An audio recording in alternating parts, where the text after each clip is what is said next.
Well, good morning, everybody. As you know, you are here with Right by the Rails, and we are the Prince William chapter of the Virginia Writers Club. And we are excited today to have Natalina Bell, who is an award-winning international author, and she's going to be talking about options for publishing, publish or be published. So Natalina, without any further ado, I'm going to let you take it away. All right. Morning, everybody. And Catherine makes me sound very famous, which I am not. I'm going to start by, even before I introduce myself, if you guys would on the chat, if you would let me know whether you're already published, if you're just thinking of publishing, if you're looking for different options about publishing, if you would really quick put it on the chat. Where exactly are you in your writing journey?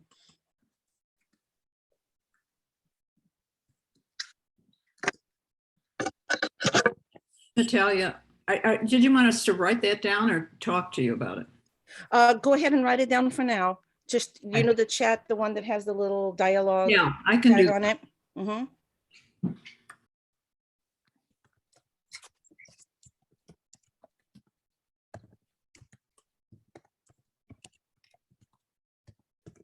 Okay, so there's quite a few people that have published.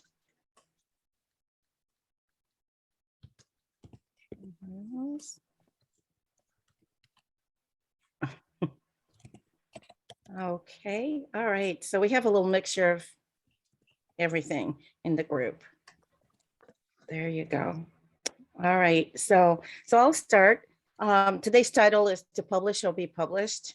It's just, we will be talking about some of the publishing choices that are out there today, because in the past, you know, when I first started thinking of being published, which was like 30 years ago, there was not really that many choices. You either were, you know, picked up by a traditional publisher, or you went with a vanity publisher, which you did not want to do that, or you were, you know, you didn't have any choice. You would not be published. Nowadays, there's a lot more options for all of us. And that's what we're going to be talking about. So we're going to talk about the different options, some of the misconceptions there is about those choices, those options, the pros and cons in each one of them.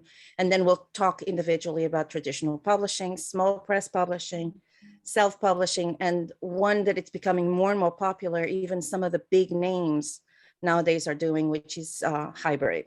And then at the end, hopefully we'll have a little bit of time for question and answers. During the presentation, if you have any questions, I don't know, Catherine, do you have a specific way of doing this? Do you want them to write the question on the chat and then you ask me, or do you want them to just, with me, it's okay either way. Catherine? My screen would not pop up again. I don't know what happened with it. You can totally run this any way that you want. You have the floor. There is nothing written in stone. Okay, so maybe you know, you raise your hand if you have a question. And Catherine, I only see myself right now on the screen. So if you see somebody who has a question, just let me know so I can let them ask. Sure thing. Okay. All right, so a little bit about me, real quick. I'm originally from Portugal. I lived all over the place, literally. My first degree was in tourism and foreign languages, so I speak 5 languages. I'm a linguist by trade. And then I moved to the US when I married my husband, who was in the Navy. And much more recently, like within the last 20 years, I decided to change careers and I went back to school and I became a teacher. Right now, as things are, I'm starting to wonder whether that was a good choice. Things are not what they used to be in the teaching profession. And what I want the most right now is I would love to write full time. I'm at an age where I could possibly retire, but until I can rely on my financially on my writing, I unfortunately can't do it yet. So these are some of my books that I published. I've been published since 2016. I write mostly romance in different subgenres. Like I told you before, I'm a linguist, so I love language, and I'm a language geek, and I normally have something to do with language in almost all of my books. And like most of you that know me personally know that I can live on coffee and lobster. Don't eat anything else. And I am a terrible introvert. I do okay online for some bizarre reason. I guess it's because it's not one-on-one, but when in person, I have, that introvert comes out more. Again, just to give you an example of my writing journey, because just so that you see that there's not just one way of doing things. I started, like I think I said it earlier, that I started writing for publishing. I've been writing all my life, but for publishing, I started writing about 30 so years ago when I had my first son. And I actually sent my novel out to publishers. Back then was just traditionally publishing, and it was really, really tough because this was before computers and before electronic mail. So everything had to be, the manuscript had to be copied in very expensive, heavy weight paper, and then sent to the publishers, and you would never see that manuscript back. It was expensive. And I was just a lowly Navy wife. After a while of sending and just getting rejections, I kind of had to put that aside for a while because I just couldn't afford to do it. And then more recently, I joined a very local writing group. It was more than 5 years ago. It was like maybe 7 years ago. And my love for writing reignited, and I started thinking of being published again. And through the group, I found out about this thing that I think you're probably all familiar with, which is the NaNoWriMo that goes on every year in November, where you write 50,000 words, which is, more or less a full novel in 30 days. And I took the challenge. I did write a whole book during that November. And then very shortly after that, somebody told me about this PitMad, which is something that happens on Twitter. I think it's still going on, where you pitch your manuscript with just a few words, and then you might get picked up by an agent or by a publisher. And I was extremely lucky and got picked up right away by a small publisher, which I'm not with anymore. So that's how I started my publishing journey. But there's more to it, which I will go into it as we go through all these options. So these are the publishing choices today. You can be traditional, that's still a thing. And a lot of people dream of being traditionally published, there's small press publishing. And then of course, we all know about self-publishing nowadays. And then you can go hybrid, which means you're a little bit of both. Now, this is some misconceptions, and feel free to either put it on the answer on the chat, or if you want to just turn on the mic and tell me what you think. Let me know whether, number one, publishers take care of all aspects of publishing and marketing. That's to include editing and formatting and beta reading and all that stuff. Do you think this is true or false if you're published with a publisher?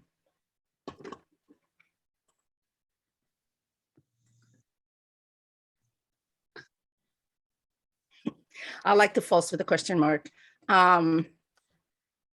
Yeah, this is false. They really don't. No matter, even a traditional publisher that takes care of a lot more things than others, there will be still quite a few things that it's left to the author to do, and we'll go into that later. The second one that I wanted to ask if you think it's true or false is that traditional or small published authors have control over the covers and the titles of their own books. What do you think?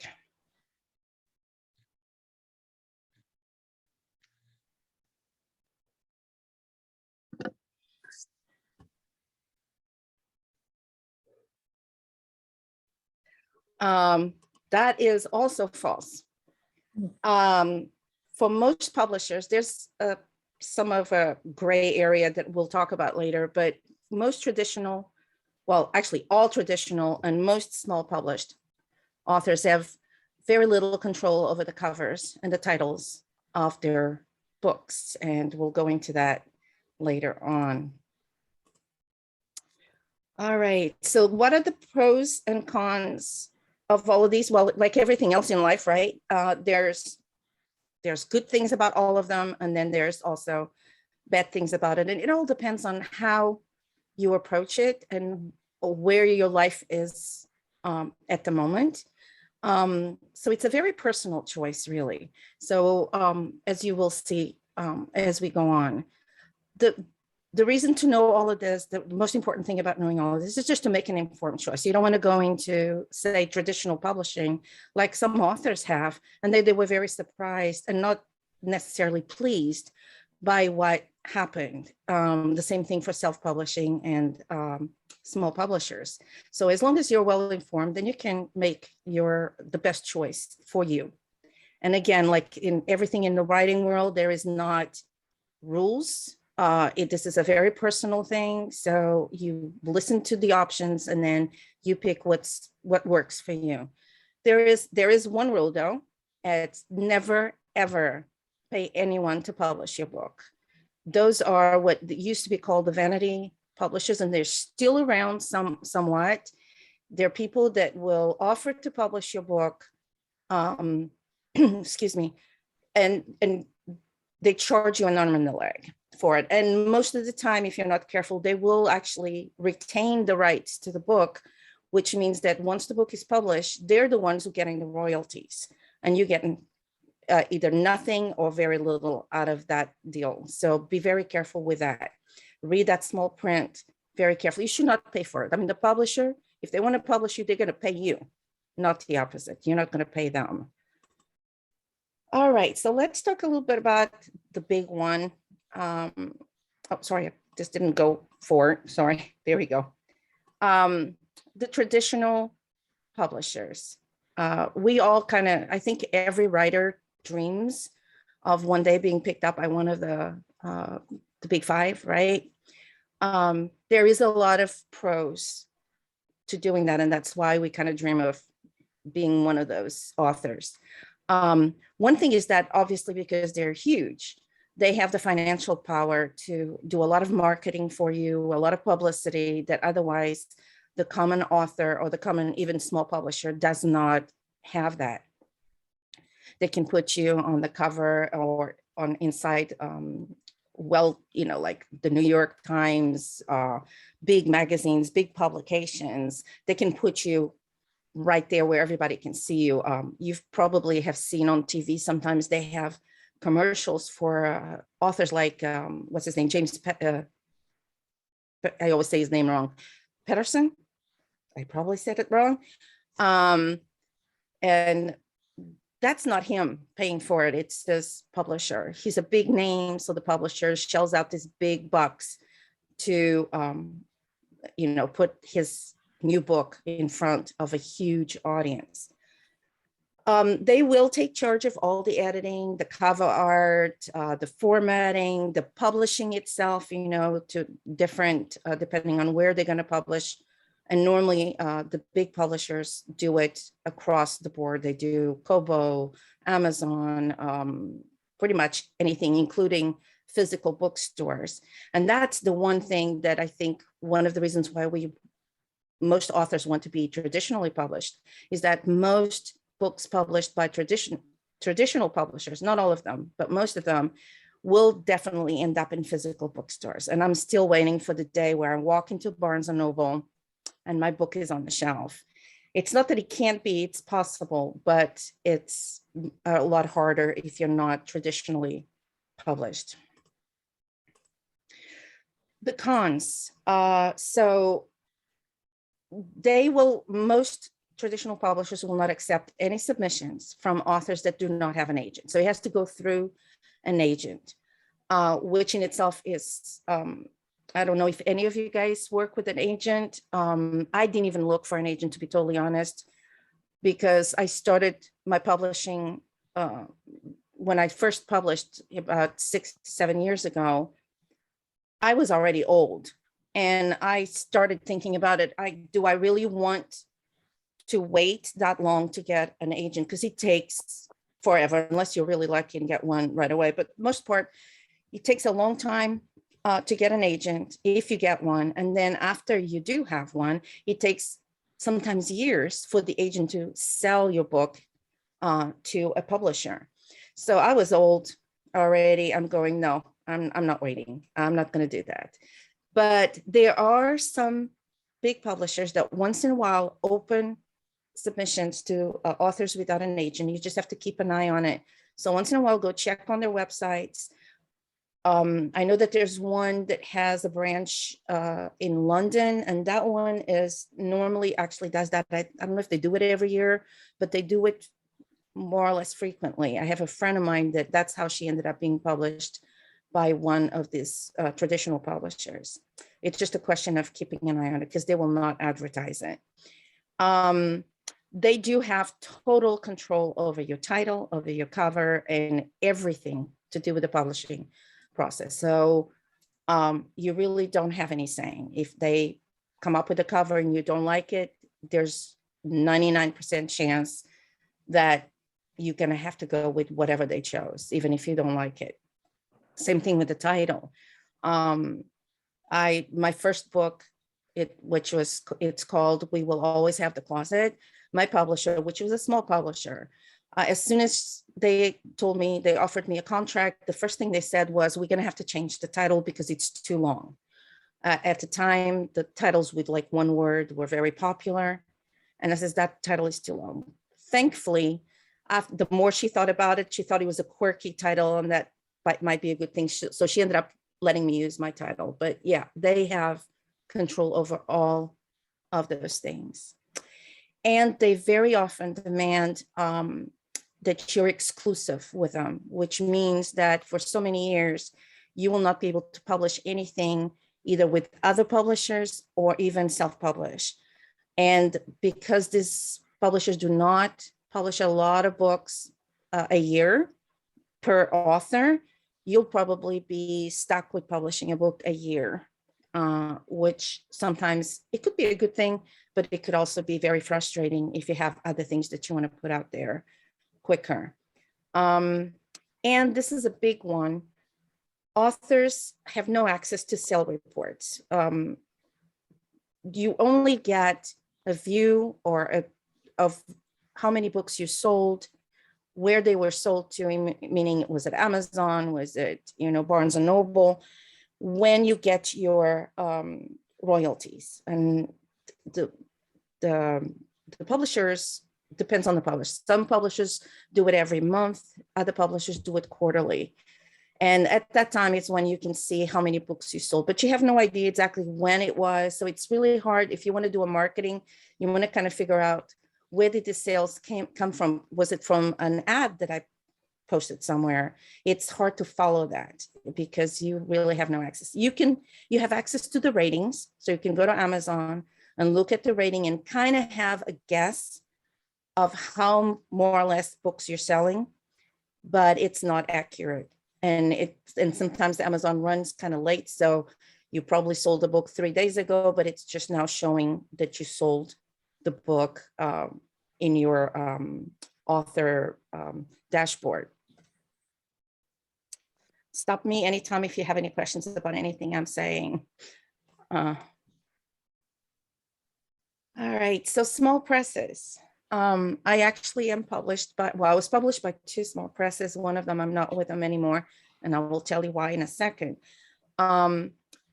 So small presses, the pros are, you don't need agents for the most part. You can just, as long as they have their submissions open, and this is very important, don't just send stuff out without doing your research.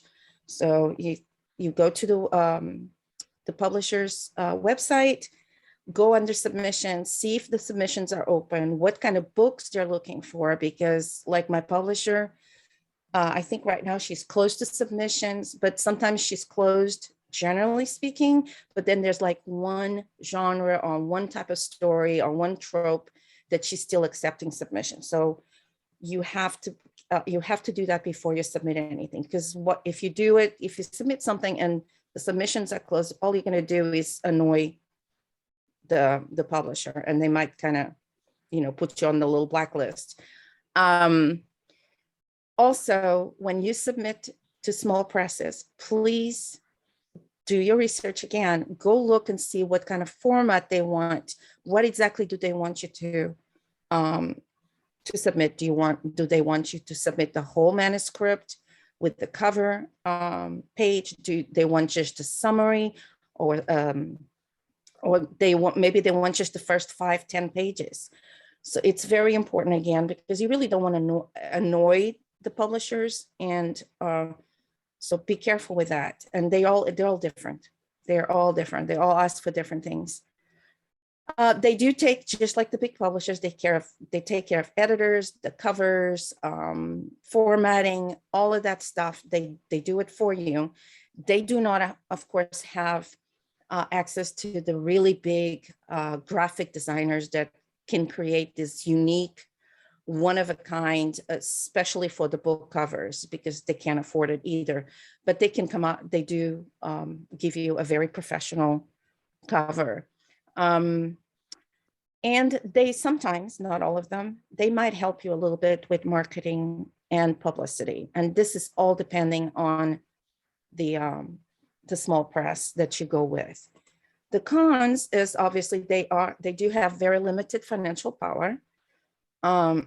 In some ways, they're like the indie authors, they're indie presses, and most of the marketing, if not all of them, it's your responsibility. It's the author's responsibility.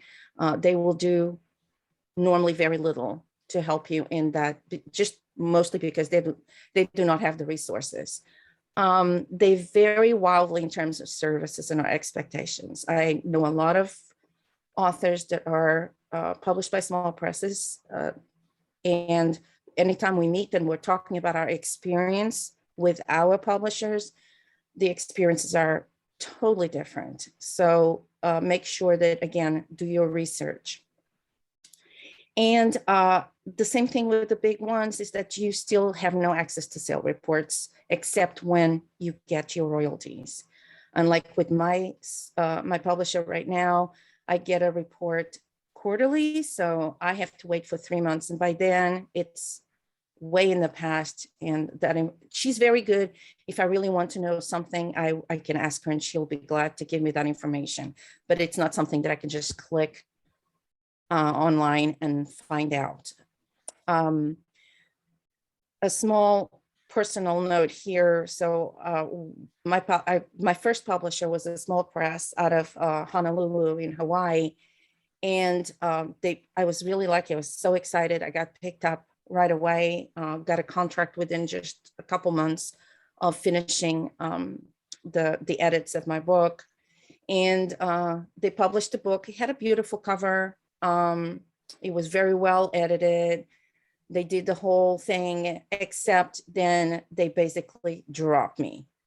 And by dropping, I mean, I barely even ever heard of them. I was with them because I re-signed the contract. So I had a contract for 5 years. At the end of 5 years, they sent me a contract and asked me if I wanted to stay with them because they wanted to add my story to a special collection, which normally collections are good for sales. So I said, okay, I'll sign up for another 5 years. Just because you want to put me in this collection. Well, that never happened. And I ended up having to force their hand at giving me the rights back. They did zero for my book, no marketing whatsoever. It was so bad that they did not even add my book to their own sales website. So be very careful. They're all different. My other publisher, the one that I'm still with, it's amazing. She places Amazon ads for me. She is constantly sending me things about promotions that are open if I want to be part of it. She's very active. She's very personal in terms of dealing with her authors. Again, it's a balance. So let's talk a bit about self-publishing. Self-publishing sometimes gets a bad rap because when they first started the self-publishing, it was a wild race to publish books, and some people publish books that really shouldn't even be called books. And there was a lot of really, really awful stuff out there. Awful in terms of editing, stuff that was not edited, terrible covers. And it was just, there's still some of that stuff out there, but it's getting more and more professional. A lot of the indie authors nowadays are very careful with what they put out there. And the pros is that you're in total control. You have control of everything. And other than the minimal fees that, vendors like Amazon, they charge you a very small fee. The royalties all come to you. You don't have to divide them by the publisher. It all comes to your bank. There is less deadlines and more freedom and flexibility. You set your own deadlines. If you decided that you're going to publish a book in September and then something happens and you were not able to finish everything by September, you can always push that date to accommodate your life, right? The cons, strangely enough, are a lot similar to the pros. So you're in total control. That means you really don't have any help from anybody. One of the reasons why I sometimes prefer to go with my small publisher, it's because being a teacher and working full time, sometimes it's just overwhelming, the amount of work that you have to do if you're self-publishing. When you go with a publisher, it's not that you don't have a lot of things to do, but the responsibility and some of the actual work, it's out of your hands. They find an editor for you. You don't have to worry about that. That's a whole other thing, to find a good editor. They format your book. You don't have to worry about that. You don't have to worry about actually publishing the book and adding all the keywords and all the categories and all that stuff. That it's busy work and it's very time consuming. I see some stuff on the chat. Let me make sure there's no questions. Are there upfront costs for small? Absolutely not. No cost. Like I said in the beginning, if anybody asks you for you to pay them to do it, it's a flat no. They are not publishers. They're trying to get, take advantage of you. No, there's no cost whatsoever with small publishers. They're going to pay you, and they're going to pay for the editors and the formatters and all that stuff. And you absolutely have don't have to pay them for anything. Where was I? Sorry, I'm like my students sometimes get distracted easily. So yeah, so if you're self-publishing, finding a good editor, a good formatter, a formatting program, a professional cover designer, all that stuff is up to you. And it's very time consuming and it's not easy. You might get lucky, and the first try, you might get a wonderful editor, or maybe you already know somebody. I have friends that are good at all of this and they don't need any of this stuff. They do it all on their own because they're really good at it. I'm not. Good Lord, if I ever had to edit my book, it would be really, really bad. I have a very hateful relationship with prepositions. So if I ever publish a book without somebody else other than me editing, I'm going to be in trouble. But if you're good at it, if it's something that you do really well, absolutely, then you're going to save a lot of money. What are the guidelines for selecting a great cover photo? Okay, I will come to that one in a second. If I forget, remind me, because that's a very good question. Let's see. Formatting, nowadays, it's a lot easier. But again, it's so nice when somebody else does it for you. But there are now formatting programs that are very simple to use, and they produce a really good formatting, very professional formatting for you if that's the way you want to go. And of course, the professional cover design, that's another hurdle there. There's a lot of cover designers out there. You have to be careful though. Some of them, it has happened before where they swear up and down that they got the pictures legally, and it turns out that they didn't. Then there's copyright issues. So you really have to be very careful with all of that. Another con is that could be a con. It's that there's too much freedom for deadlines, because depending on your personality, if you're one of those people that if you know you don't have to finish something tomorrow, you're just not going to do it. You're just going to procrastinate and go on Facebook and TikTok and, do crossword puzzles. Then this is a con for you. If you're one of those people that are very self-regulated, right, then this is a pro. And you, of course, another con is that if you don't know it already, you do have to learn the ins and outs of the publishing process. How do you actually publish the book? How do you get a copy, ISBN thing? All of those things, it's something that you will have to learn yourself. And let me tell you, nowadays, actually, there's a lot of like workshops and stuff like that are out there. A lot of them for free, that you can actually learn that. When I first started, I had no idea how to do it, and I had to learn it all by myself. And I had a friend that kind of gave me a little bit of help. But so yeah. Now, there is an option in self-publishing that it's something kind of new, and it's not, as far as I can tell, it's not widely used. I've used it before because my small publisher had a branch of her business. It's called Hot Tree Self-Publishing. And what they do is they offer you a package. So you play, depending on how long your novel is, they'll give you a flat rate. They will also facilitate if you need to pay in installments. And what they do is, it's different from a vanity thing. What they do is they basically, you don't have to go look for an editor or a formatter or a beta reader. They do it all together. So what they offer is editing, formatting, beta reading, cover design. My publisher also offers a little bit of marketing after the book is published. They do not publish it for you, so you still have to do that. You hold the complete rights to your book. They have nothing. They have zero rights to your book. All they're doing basically is offering you the services, and you're paying for the services. So instead of having to do it separately, paying an editor here, a formatter here, a beta readers here, you can just have it all in one place. They also do the cover design. They have a cover artist that works for them, and they will work with you to produce the cover that you like. And you do have control over the cover. I do like it. It's not cheap, but then again, it's not cheap to get editing and formatting and all of that separately. But if you're really busy and you're overwhelmed with everything, I have used this service now twice for 2 of my self-published books. And it's such a relief in terms of not having to worry about certain things.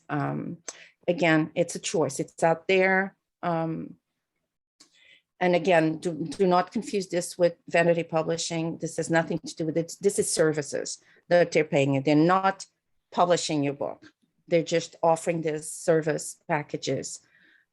You're still the one who's going to publish the book. They will not do it for you. They might help you if you don't know how to do it. They might help you with advice, but they will not do it. They will not do it for you. And then, of course, there's going hybrid. I'm looking at the time because I don't want to be talking too much. Going hybrid. So that's basically you have 2 or more books published in different ways. I right now am published, like I said, by a small publisher. My publisher is Hot Tree Publishing. They publish just mostly romance. They do have a imprint out of England who publishes thrillers, horror, and mysteries. She's so far, I've been with her now for a few years, and they've been amazing. I can't say enough good things about them.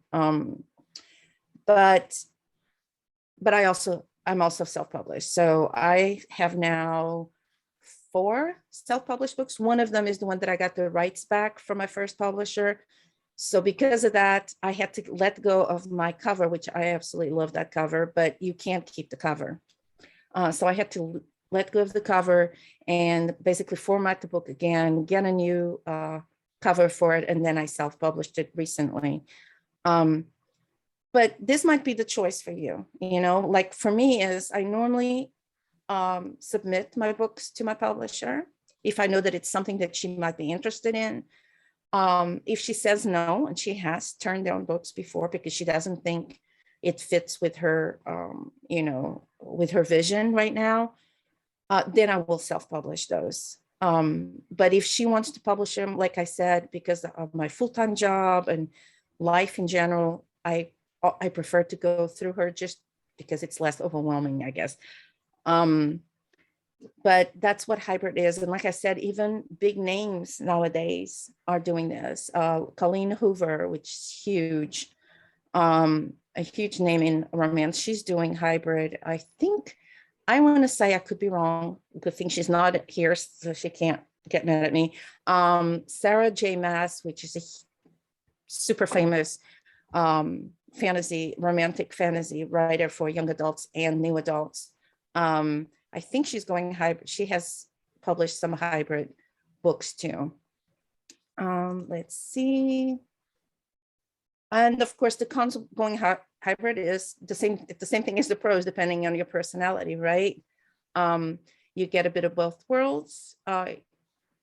There's, it's the same as the pros. Again, a lot of this has to do, it's a personal choice, and it has to do with your personality.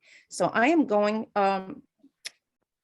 to look at the chat and see if I know that there was some questions. Hold on, I'm going to go back. All right, so Nancy asked, what are the guidelines for selecting a great cover photo? Okay, so you do have to be careful with the picture that you pick, because obviously there's copyright issues, right? There are websites out there like Adobe Photo and you can, which one is the one? iPhotos. I always get that name wrong. Say it again.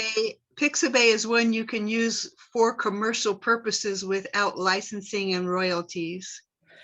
Be careful with Pixabay though. I mean, you can use it for like graphics to advertise online or something. For covers, I would be careful with that. Thank you. Yeah. You have to read the small print because even with Adobe photos, which are a little more expensive, some of the photos that they have that you buy, you have to buy a special license for covers. You can't, like I buy photos all the time. I buy the cheapest price, but that's for graphics to advertise online on Facebook and stuff like that. That's a different thing. But for covers, you really have to be very, read that small print really carefully. And it changes from, one place to another. Somebody said something about the format. Oops. Sorry, I went too fast and let me go back. Okay. Mary said lots of YouTube videos to help. Yes, unfortunately nowadays there's a lot of stuff out there to help you. I didn't have that when I first started. But yeah, just look, again, be careful because there's also a lot of people that talk like they know what they're doing and they really don't. So just be picky about what you accept as the right thing. There are for formatting. So this is kind of new. It came out in the last. So there's Vellum, which is a formatter, has a downside, which is it basically works for Apple. And if you are not an Apple author, which I am not, you have to buy an extra,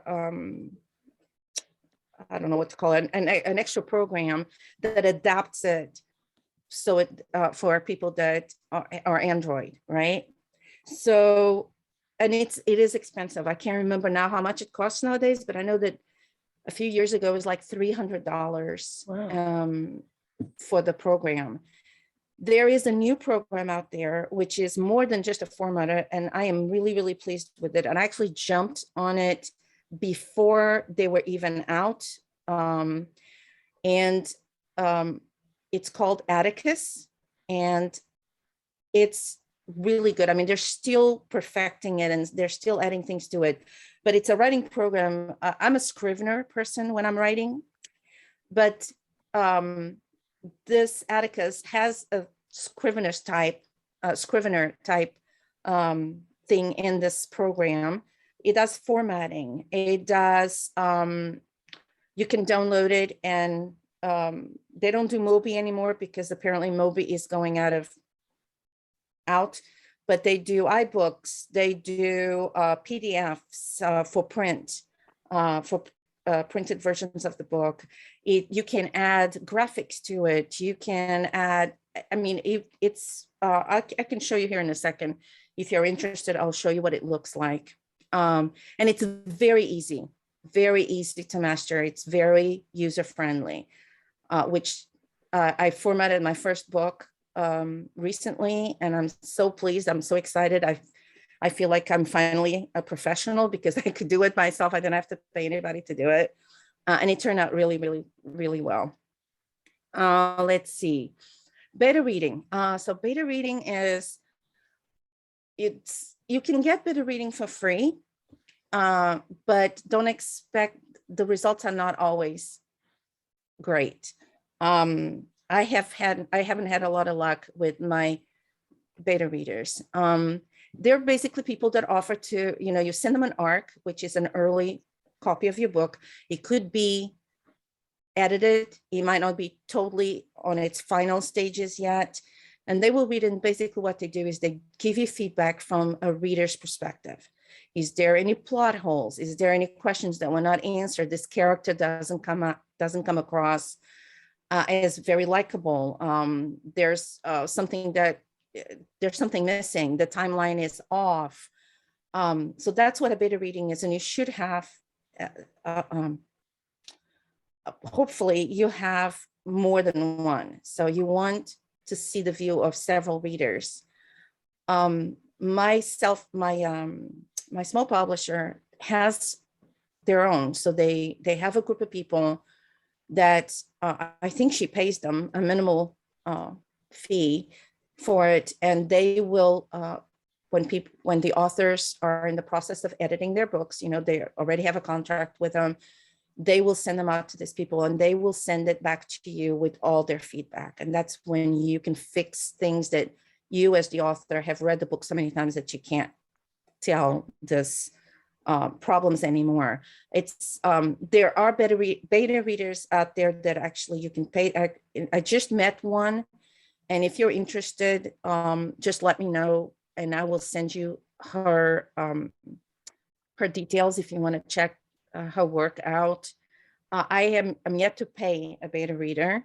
I'm tempted now because since the pandemic, it's even harder to get reliable beta readers. Right now, I have a book coming out next week, and I send it out. I offered it to my readers group, said, anybody's interested in reading, and let me know what you think. Maybe place a review, which is not the same thing as beta reading, but I was interested in a review. And the lady read it. She told me that she really liked the book. And then she told me that she had posted this in several websites, and she didn't. I don't know if she made a mistake. She thought she did and she didn't. I don't know what happened. So it's getting harder and harder. I guess people are really busy and mind tired. So sometimes it's worth paying somebody to do it. And they'll be very honest with you. Sometimes brutally honest. Let's see. There's a lot of beta readers. Yes, Canva.com. It's great for graphics. You can also create a cover there. Again, be careful with the picture you use. You can use your own picture that you bought from another place. They have pictures in Canva. I'm not sure if they're licensed for book covers. So double check that. How much time do you spend on marketing, and what activities are of most value in getting sales? Oh my God, that is the golden question. I'm still looking for the right answer. I spend I mean, lately I haven't, just because I've been really busy with the end of the year in school, but marketing is very time consuming. You really, ideally, you should market every day for, I don't know, at least an hour or so. There are things that take longer than others. Like I do pay a personal assistant, and all I have her do is she'll post things on like Facebook, and she will advertise my books. I give her the graphics, the text that I want her to post, and then she will post it across Facebook book groups and Instagram, and she'll do that for me. So that saves me some time. But the more books you have, the harder it is to do marketing, and I'm finding it very, very overwhelming lately with 20 books out, to keep up with the marketing. There are things that are more time consuming. You can do, you can run like, right now I finally, after years of wanting to do it, I finally wrote what they call a reader's magnet, which is a short story that's connected to one of my already published books. And I'm offering them for my newsletters subscribers for free. So I had to set up a book funnel page so that my subscribers can go there and download my book without other people downloading the book. They also have marketing services through BookFunnel. You can buy. There's a lot of promotional companies there. You have to be careful, because nowadays everybody thinks that they can promote your book, and it's getting very, very hard because there's so many books out there. But if you're interested in that too, maybe I can guide you to somebody who knows a lot more about it than I do. Because like I said, I'm still waiting for that sweet spot. I haven't found it yet. What do you know about KDP, Amazon? Okay, so are you asking me this for ebooks or for the actual physical books? And you can unmute yourself. Both. Okay, Both. so all my books are published, all my ebooks are published through KDP. But I also have them published through D2D, which is draft to digital, which then will send my ebooks to other vendors like Kobo and Barnes and Noble and all of that. The print books, I think my first self-published, I did go through KDP. That was before they changed things around. They had another name back then. I can't remember what it was called. And I now go through Ingram Spark. The reason why I do that, it's because KDP being Amazon, they're very Amazon oriented. And so when you publish the print book through them, they basically, they kind of ignore a little bit the other vendors, right? Ingram Spark, what they will do is once you publish your physical book through them, then they will, you can pay extra for them to promote it in a catalog that they put out every other month or something like that. And that catalog goes to like libraries, bookstores. And they will, bookstores will buy mostly from Ingram.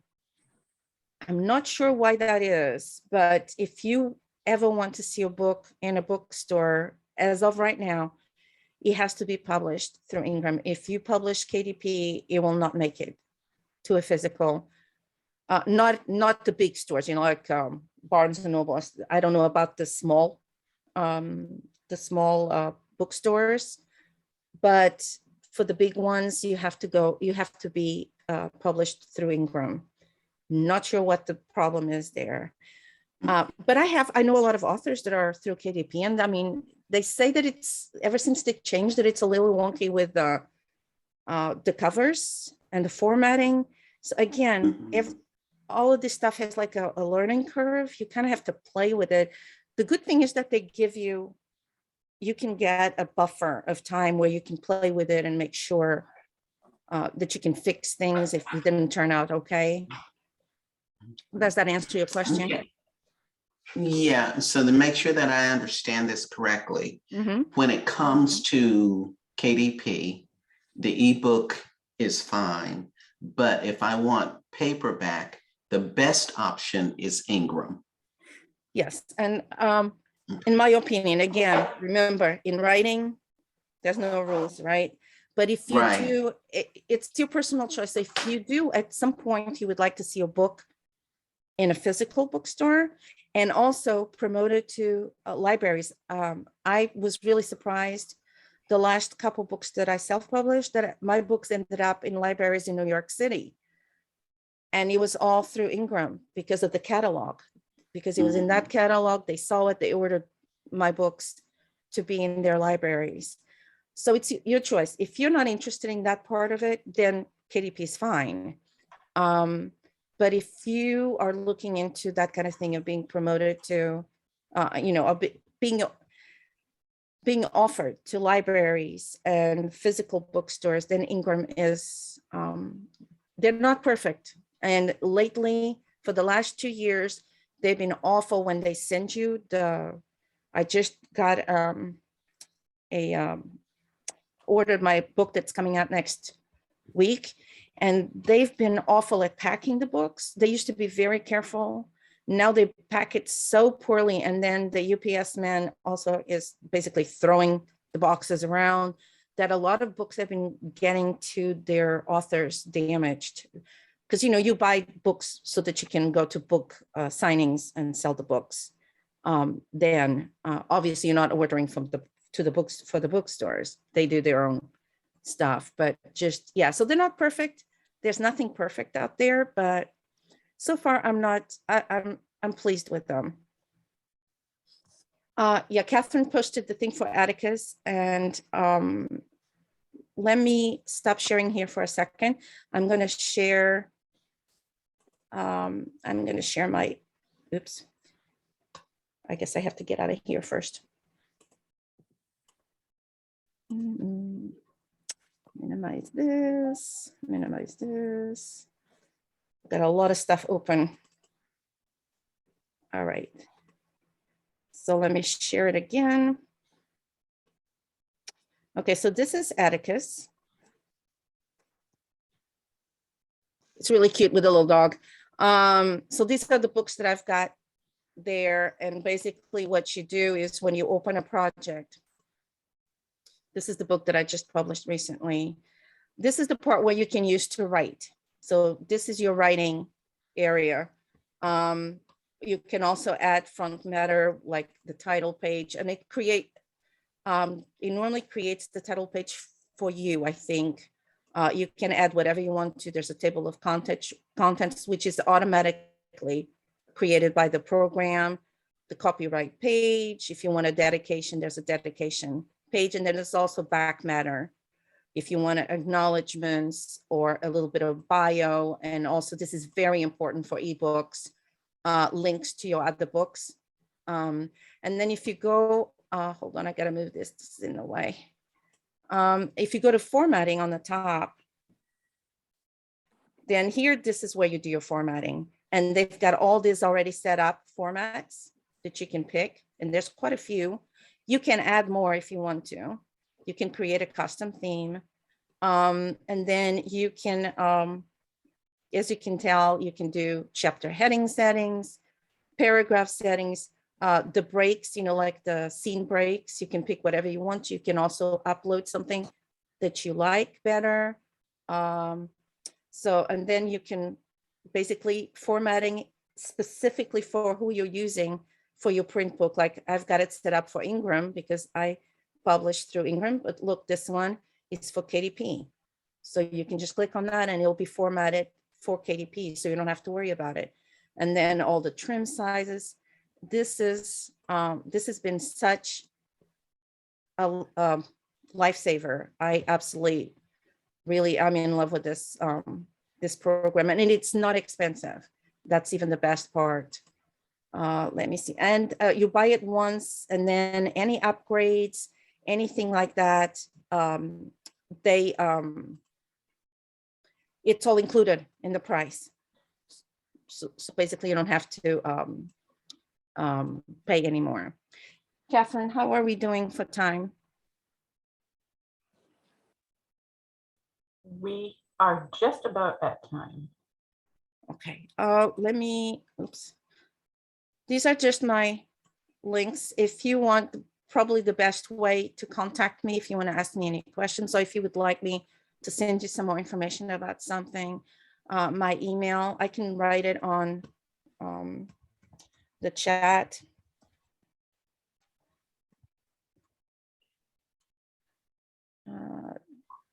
Yep. And you can also go, I'm pretty good at answering messages on Facebook. So if you want to go to my author's page, you can also try to contact me that way. I'm normally, I live online most of the time. So even on Instagram, if you want to send me messages on Instagram, I'm also I check it every day. Is everybody okay with this? Can I stop sharing? I think we're good. All right. Well, any more questions? Any more final questions? It was very informative. I really appreciate it. Thank you. Oh, thank you. Thank you. I'm glad it helped a little bit. Angela was asking about, is there a standard rate for paying beta readers or editors or formatters if an author goes the self-publishing route? They're really, I mean, there's not like a set rule. Double check. I would compare them. That's what I would do. If you're looking for an editor, for instance, and you pick a few, because really don't just find an editor and go with it. Because some editors are better at, like, for instance, I write romance. I obviously do not want somebody who doesn't like romance to be editing my book, because that's not going to work out. Same thing if you write sci-fi and you find an editor that does not like sci-fi or doesn't understand sci-fi, you don't want to do that. So I would pick different ones. What they normally do is you can ask them for, I'm going to say it's not called that. It's like a trial edit, and you send them, I think it's 5 pages, and they do an edit of 5 pages so you can see what their style is, if it's something that you would be okay working with. Some editors are more abrasive, and maybe that doesn't go well with your personality. It is a relationship. So I would pick several of them, check their work, compare their prices. I gotta say, the last time that I paid for editing,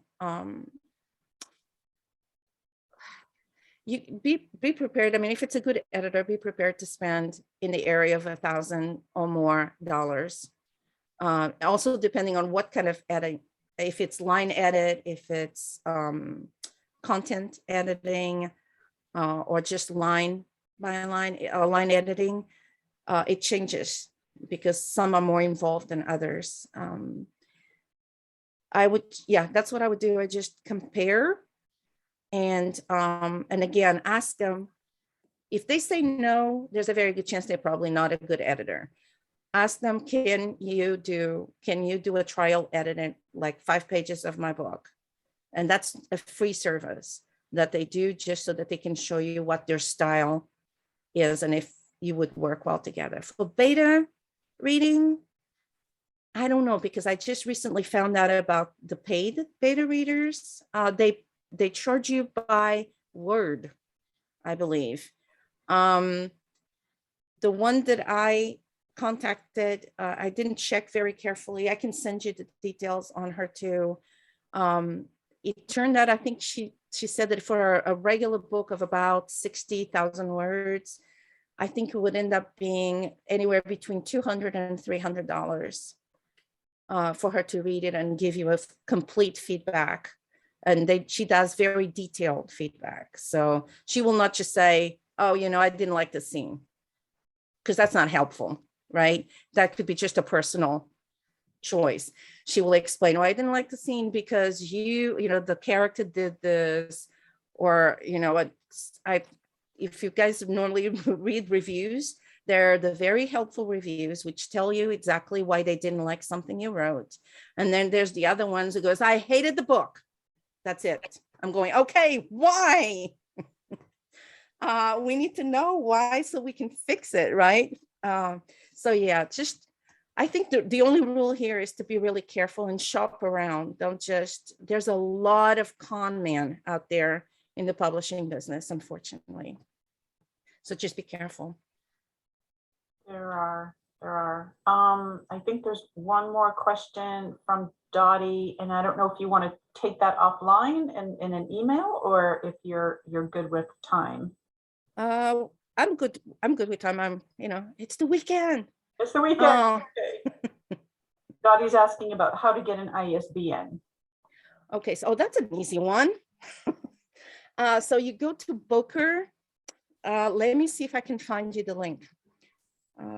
Get out of here. I will post the link as soon as I can find it.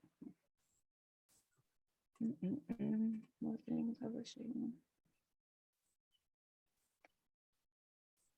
All right, I am going to put the link. So you go to Booker. Now, word to the wise.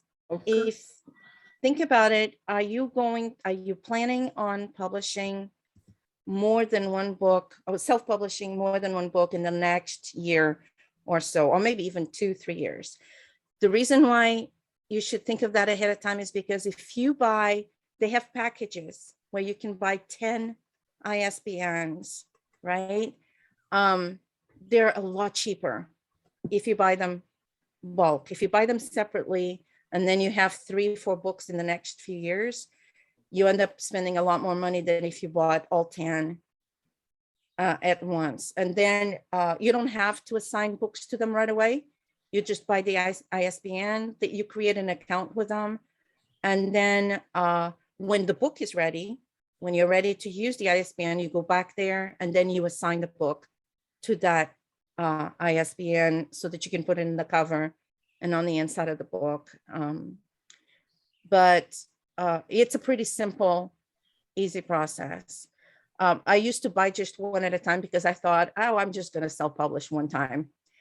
And then the last time I'm going to buy one, I'm just being dumb. I mean, I can buy 10 for the price of 2. I'm buying 10. So I'm set for a little while now. Did everybody get the link? And that's like if you're publishing on Ingram, right? Because I think KDP still gives you a free one. Okay. So yeah, so if you KDP, so that's not for ebook, that's just for print. The ISBN is just for print. Most places for ebook, you don't even need one, but they will give you their own stuff. Yeah, KDP will do it. The problem with that is that if you then want to publish the book somewhere else, you're going to have a different ISBN, which in terms of bookstores and libraries, that's going to cause a whole other problem. But if you go through Ingram or there's other there are other people, other publishers out there, but that's the big one, Ingram Spark. You do want to get an ISBN and stick with that one just for the print book, because that's how bookstores and libraries, that's what they go by when they're looking for books online. Are they transferable? Like if you bought 10 and then you only write 5 books, can you give that or sell that to a different author, the other 5? That's a good question. I don't think you can because they're assigned to you. But that's probably something that on the website that you can ask them online on their website. I want to say no, but I could be wrong. But that's a good question. Yeah. Somebody just asked me something and I can't remember. Yeah. What about the barcodes for the back of the book, for a printed book? Yeah. So that's kind of a new thing. Ingram, but the same place that for the ISBN, you can buy the barcodes to go with it. It costs a little extra. It's not terribly expensive. That's a personal choice again. It will give you, it's basically, it'll give, if it's for the stores or if you want to sell your books yourself on your website, that is a total personal choice. There are some advantages to it because the stores can, but most stores will put their, I don't know if you've been to a store where the book has their own barcode and then they have the store barcode glued on top of it. So I think Boker, if you buy a package, they will give you like one for free. You can try it and see if you like it, but you can always add them later on. It's not something you have to buy together. So if, you know, if the free one, you go, oh yeah, I really like this, then you can add to the other ISBNs later on. Okay, cool. Thank you. You're welcome. Awesome. Well, I think if anyone has any other questions, you have Natalina's email. You Oh, have Susan. Susan has one. Oh, Susan, are you, I'm sorry. No expiration. No, there's no expiration on SBN. Yeah, once you buy them, you have them for life. Yeah, and there was do you find TikTok a good marketing tool? Okay. That was my question. Yeah. Okay. So I'm trying it right now. Okay. I have a lot of fun doing the videos. I can't say I have seen much. I don't know. There's authors that swear by it, that their sales just went through the roof. I don't know. It's again, I think it's a personal thing. Some authors just have that. I don't know. Like I said, I'm still trying to break the code on marketing. I am trying to do it now. I spend a lot of time doing these videos every day. But so far, I'm trying. For one thing, I haven't been able to get 1,000 followers yet, which apparently is the magic number for you to be able to put a link on your TikTok account so that people can actually go to your website or whatever you want to take them. And I get maybe the maximum I got views was like 600 views. I'm getting a little more interaction. So it does take a while, I mean, to build up. And I just started like a month ago. So it's still pretty new. But if nothing else, it's fun. You know, yeah. Just have fun with it.